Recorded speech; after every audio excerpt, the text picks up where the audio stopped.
우리에게 주시는 말씀은 느헤미야 7장 5절부터 60절까지의 말씀입니다. 느헤미야서 7장 5절부터 60절까지의 말씀을 제가 봉독하겠습니다. 내 하나님이 내 마음을 감동하사 귀족들과 민장들과 백성을 모아 그 계보대로 등록하게 하심으로 내가 처음으로 돌아온 자의 계보를 얻었는데 거기에 기록된 것을 보면 옛적에 바벨론 왕 느부갓네살에게 사로잡혀 갔던 자들 중에서 노임을 받고 예루살렘과 유다에 돌아와 각기 자기들의 성읍에 이른 자들 곧 스룹바벨과 예수아와 느헤미야와 아사랴와 라아мя와 나하마니와 모르드게와 빌산과 미스베렛과 비그웨와 느흠과 바하나와 함께 나온 이스라엘의 백성의 명수가 이러하니라.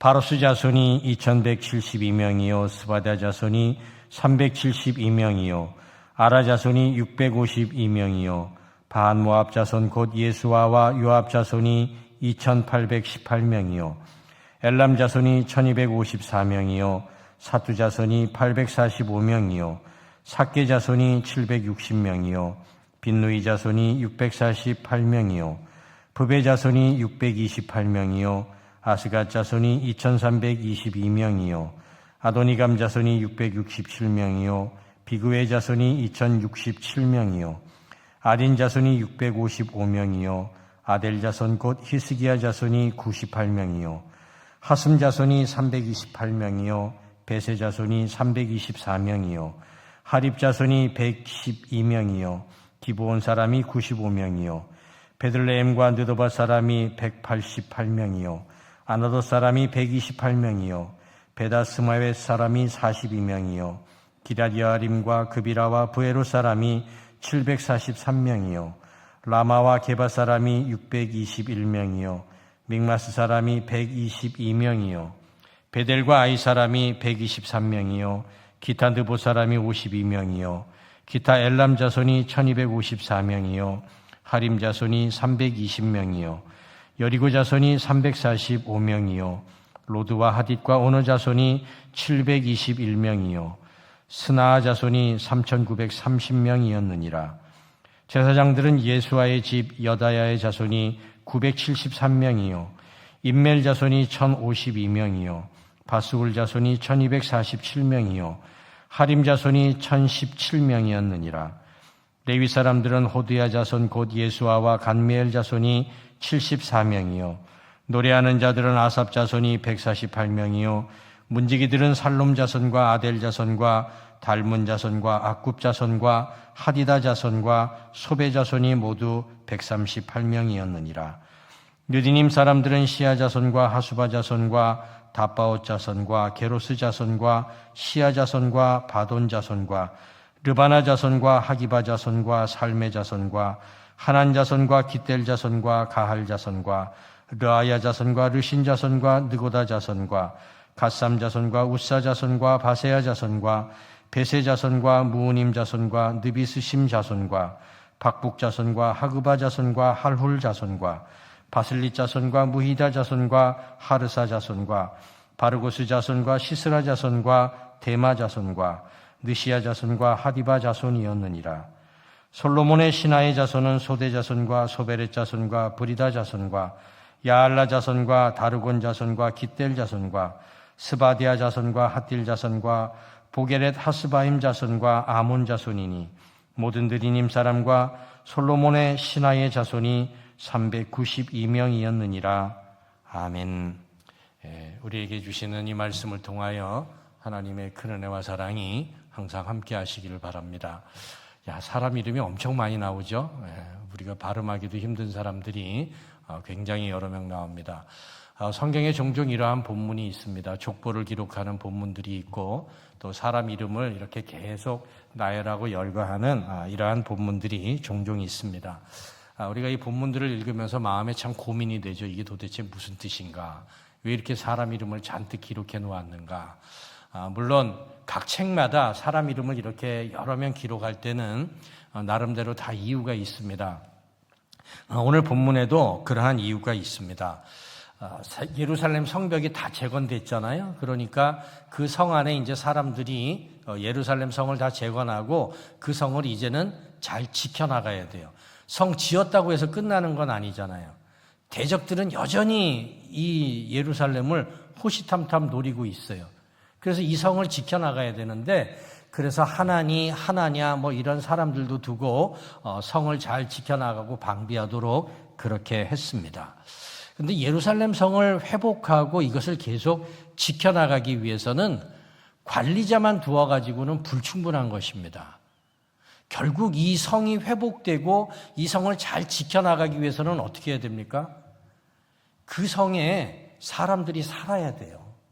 그 성에 사람들이 살아야 되고 인구가 많아져야 되고, 그러다 보면은 거기에서 비즈니스도 생기게 되고 그 사람들이 그 안에서 먹고 살게 되고 인구가 늘어나게 되고, 그래야지 성이 결국은 회복이 되는 거예요.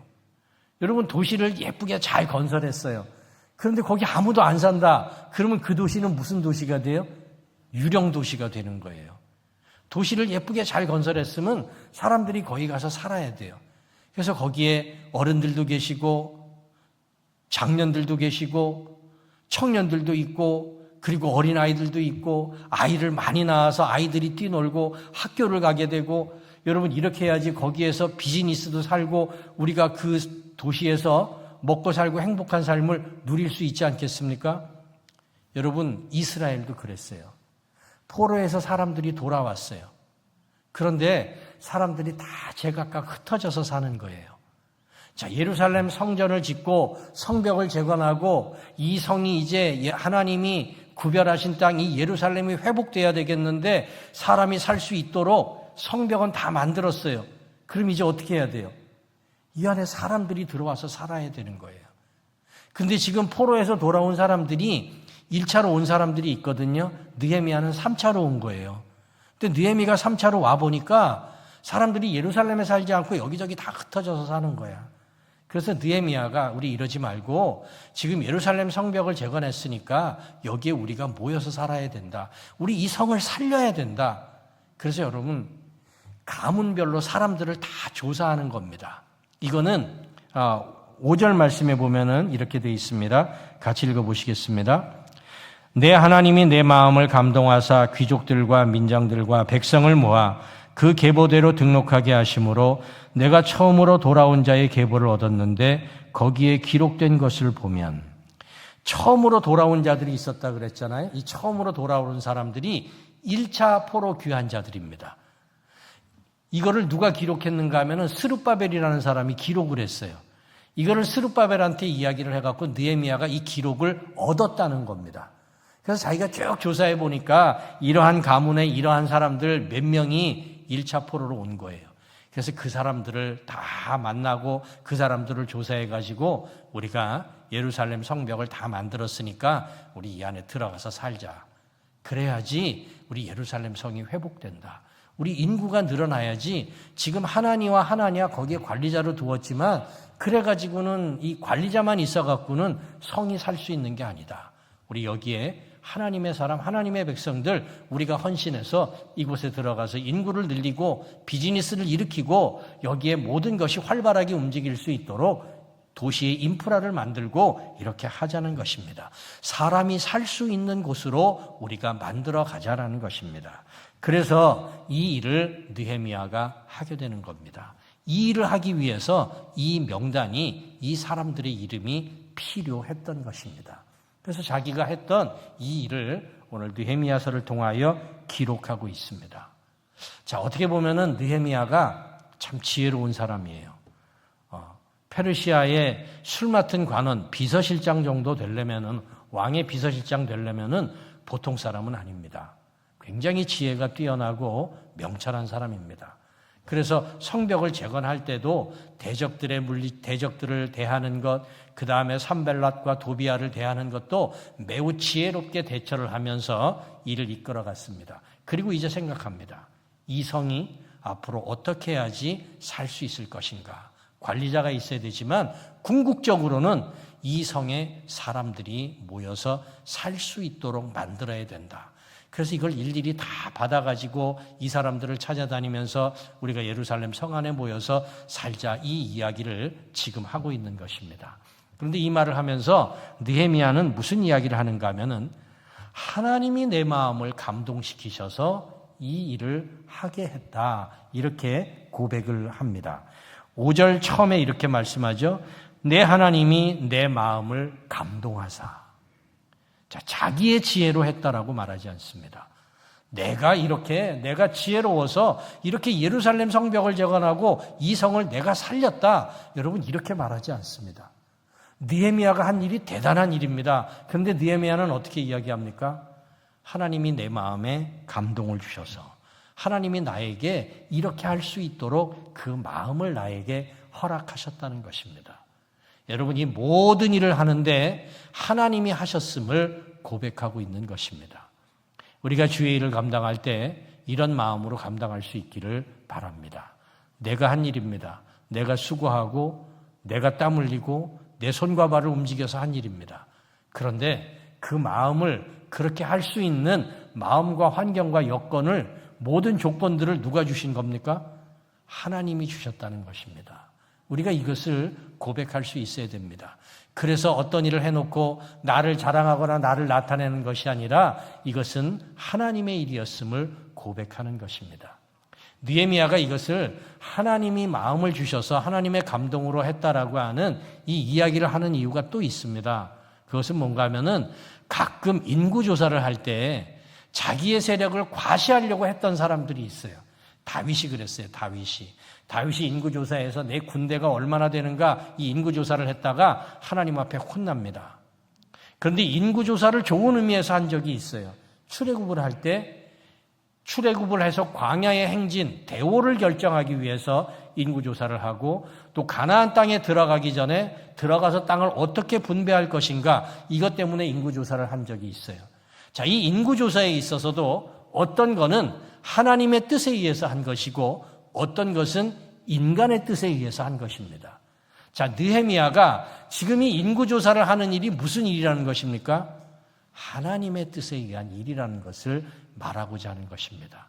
사람의 힘을 과시하고자 하는 것이 아니라 이 예루살렘 성, 하나님이 구별하신 이 땅을 살리기 위하여서 이 일을 감당하였다 하는 것을 우리들에게 보여줍니다.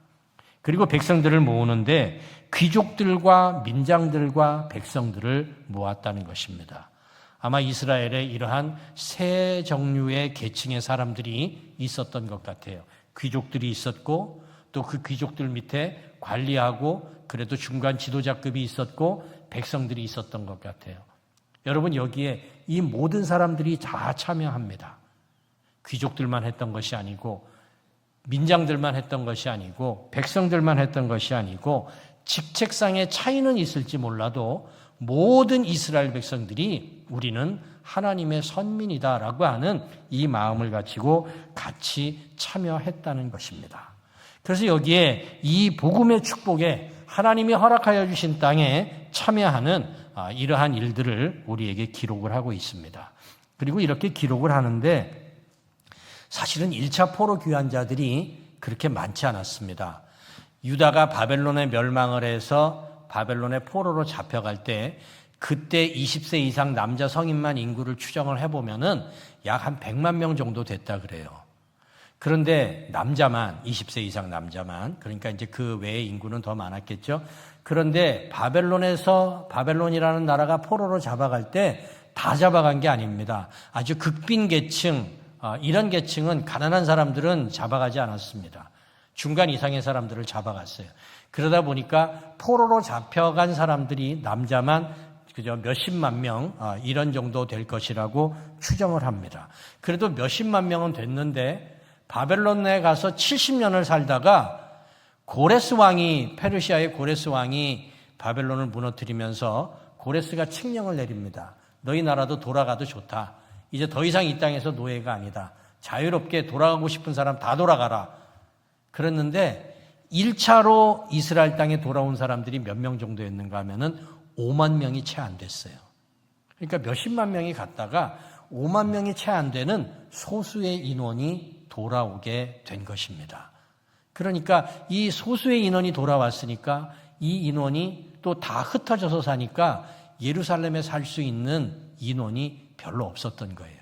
근데 느헤미야가 그 사람들을 모아서 우리가 예루살렘에서 이 성을 지키고 하나님이 구별하신 땅 이 성을 다시 회복시키자 이렇게 말씀을 하고 있는 것입니다. 자, 이 5만 명도 채 안 되는 사람들이 돌아왔는데 70년을 살다 보니까 그 바벨론에 가서 돌아가신 분도 계실 거 아니에요? 그리고 세대가 바뀌었잖아요. 2세대가 등장을 했는데 고향으로 돌아가라 그랬는데 부모님 다 돌아가시고 고향에 돌아가 봐야 아무도 없고 그들은 거기에서 태어나서 자라는데 지금 우리가 미국에 이민 온 현실하고 여러분 비슷할 거 아닙니까? 우리가 여기에서 70년 이민 생활을 했다 그러면 1세대들은 많이 돌아가셨을 것이고 2세대, 3세대가 태어나는데 우리의 고국 땅에는 아무도 없어요. 여러분 돌아가기가 쉽겠습니까? 돌아가기가 어려웠던 일이었습니다. 그런데 그 어려움을 이기고 돌아온 사람들이 있었다는 것입니다. 그리고 그 중에 많은 사람들은 그 바벨론에서, 페르시아에서 비교적 안정된 삶을 누리고 있었던 그러한 사람들도 있었을 것입니다. 그 안정된 삶을 버리고 황무한 땅, 황폐한 땅, 고국으로 돌아가는 일이 그렇게 쉽지는 않았을 것입니다. 마치 아브라함이 갈대아를 떠나서 가나안을 향하는 그러한 마음으로, 그러한 결단으로 한 걸음 한 걸음 움직이면서 고국으로 돌아왔던 것입니다. 그런데 느헤미야는 지금 무엇을 말하는가 하면은 이러한 일에 이 예루살렘 성을 회복하기 위하여 이스라엘 땅으로 돌아온 이 사람들의 삶이 참으로 귀하다는 것입니다. 물론 페르시아에 남아있는 사람들이 잘못됐다라고 하는 이야기가 아니라 이 5만 명도 채 안 되는 사람들이지만 이 사람들을 통하여 하나님이 예루살렘을 다시 일으키시고 회복시키는 이 일이 너무 귀하다라는 것입니다. 이렇게 하나님의 일에 헌신한 사람들이 있었다는 것입니다. 여러분 느헤미야는 어떤 위치에 있었습니까? 술 맡은 관원이라 그러면은 거의 왕의 비서실장과도 같은 사람입니다. 그런데 그 자리를 내려놓고 예루살렘 성벽을 재건하기 위하여서 느헤미야는 고국 땅으로 돌아옵니다. 여러분 오늘 우리가 하나님의 일에 헌신을 한다는 것은 바로 이와 같은 일입니다. 우리의 어떤 안정적인 삶, 나의 기득권, 나의 이익이 되는 것 이러한 것들을 잠시 내려놓고 하나님의 일을 위하여 우리의 삶을 드리고 우리의 시간을 드리고 우리의 물질을 들여서 헌신하는 우리의 삶의 모습입니다. 여러분 그 삶을 통하여 하나님의 나라가 세워지고 그리고 믿음의 공동체가 회복되고 그 믿음의 공동체를 통하여 복음이 확산되고 하나님의 나라의 백성들이 점점 늘어가고 이 나라에 이 땅에 하나님의 나라가 왕성하게 세워지는 우리가 그 삶의 모습을 그 하나님 나라의 모습을 바라보면서 우리도 우리의 헌신을 통하여 하나님께서 이와 같이 일하실 것을 믿고 살아가는 저와 여러분의 삶이 될 수 있기를 바랍니다. 기도하겠습니다.